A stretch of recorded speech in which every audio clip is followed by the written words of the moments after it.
Malam pergantian tahun baru 2023 menjadi petaka bagi seorang perempuan bernama Aluna Sagita. Wanita berusia 26 tahun itu ditemukan tewas mengenaskan di kamar kos elit Gria Tambora, Jalan Tukat Batanghari 1 nomor 1, Kelurahan Panjer, Denpasar Selatan, Sabtu 31 Desember. Diduga perempuan asal Batam, Riau itu menjadi korban pembunuhan sekaligus perampokan. Insiden ini terkuak ketika teman korban, Sophie Aryani, mendatangi kos korban sekitar pukul 19.30.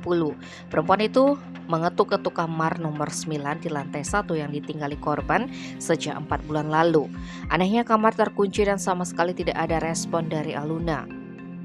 Merasa curiga, saksi memanggil tukang kunci untuk membuka kamar korban. Peristiwa itu juga menarik perhatian penghuni kos lainnya dan mencoba melihatnya. Setelah pintu terbuka, mereka semua kaget karena mendapati korban sudah tak bernyawa, tergeletak tanpa busana alias bugil di lantai. Lidah korban menjulur dan lehernya tampak dijerat dengan kabel roll.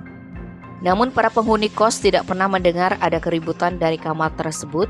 Kasih Humas Polresta Denpasar Ibtu Ketut Sukadi mengatakan saat ditemukan korban terlihat tanpa busana. Hanya ada handuk di pinggang dan baju melilit leher korban.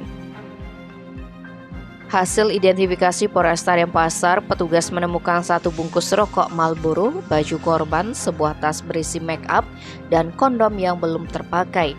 Bahkan ada 4 buah kondom bekas pakai.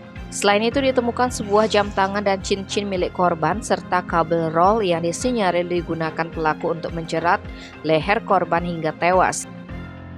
Namun 2 HP korban hilang, diduga Aluna menjadi korban perampokan. Mirisnya korban meninggalkan anak yang baru dilahirkan. Menurut seorang tukang bersih-bersih kos bernama Ketut Taram, sejak 4 bulan perempuan asal Batam, Riau itu tinggal di sana tidak pernah ada masalah. Namun pertama kali korban tiba untuk menyewa kamar, ternyata korban dalam kondisi hamil. Lalu Aluna baru melahirkan pada Desember 2022 ini. Anaknya tinggal bersama kerabat atau saudaranya yang ada di Denpasar. Tim Bali Express melaporkan.